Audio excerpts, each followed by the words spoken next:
سلام به همه کاربران عزیز سایت ریسمان، امیدوارم که حالتون خوب باشه. امروز میخوایم با هم نحوه اتصال به V2Box رو یاد بگیریم، به خاطر اینکه دیگه V2Ray داخل گوگل پلی ارائه نمیشه. ما ولی آموزشش رو همچنان داخل یوتیوب گذاشتیم براتون، در صورتی که از هر منبعی تونستید به V2Ray برسید میتونید که به VPN متصل بشید. اما من میخواستم V2Box هم بهتون یاد بدم که بسیار مشابه هست به V2Ray، فقط یه مقداری شکل ظاهریش فرق میکنه، اما کارکرد و عملکردش دقیقاً مثل V2Ray هست. خب مثل همیشه اول اون لینکی که خریداری کردیم یا به طور مستقیم یا غیر مستقیم یا از پشتیبان دریافت کردیم یا داخل ایمیلی هست که بعد از خرید برای ما ارسال شده، لینک رو کپی میکنیم. خب همونطور که مشاهده میکنید ما باید لینک رو به صورت کاملا درست کپی کنیم، به طوری که هیچ جای اضافه این لینک نداشته باشه. ما هر دو لینک رو کپی میکنیم. شما میتونید هر کدوم از لینک ها رو به صورت جداگانه یا همچنین با هم کپی کنید. خب بعد به داخل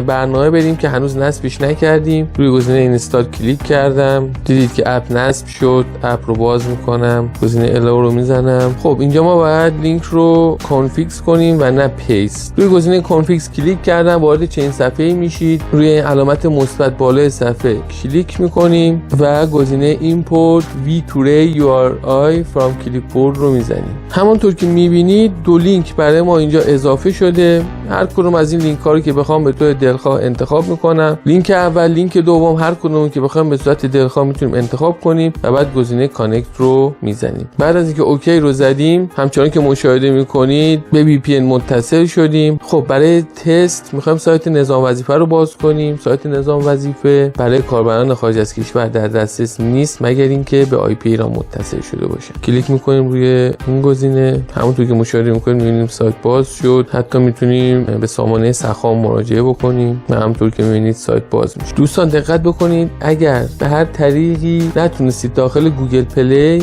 اپلیکیشن V2Box رو پیدا بکنید، ما لینکش رو داخل سایت قرار دادیم و میتونید این قسمت به پایین صفحه مراجعه بکنید. در بخشی که نوشته دانلود اندروید، اینجا میتونید وقتی کلیک کنید به صورت اتومات وارد گوگل پلی بشید. خب حالا بعد از اینکه تستمون رو انجام دادیم، بخوایم اتصال رو قطع بکنیم، خیلی راحت روی گزینه دیسکانکت کلیک میکنیم و دوباره با IP خارج از کشور وصل میشیم. خیلی ممنون که با این ویدیو با ما همراه بودید. اگر مشکلی بود در اتصال حتما به ما ایمیل بزنید یا از طریق تلگرام با پشتیبان ما تماس بگیرید. در سریع‌ترین زمان به سوالهای شما پاسخ داده میشه و مشکلاتتون حل خواهد شد. باز هم تشکر از شما. اوقات خوبی داشته باشید.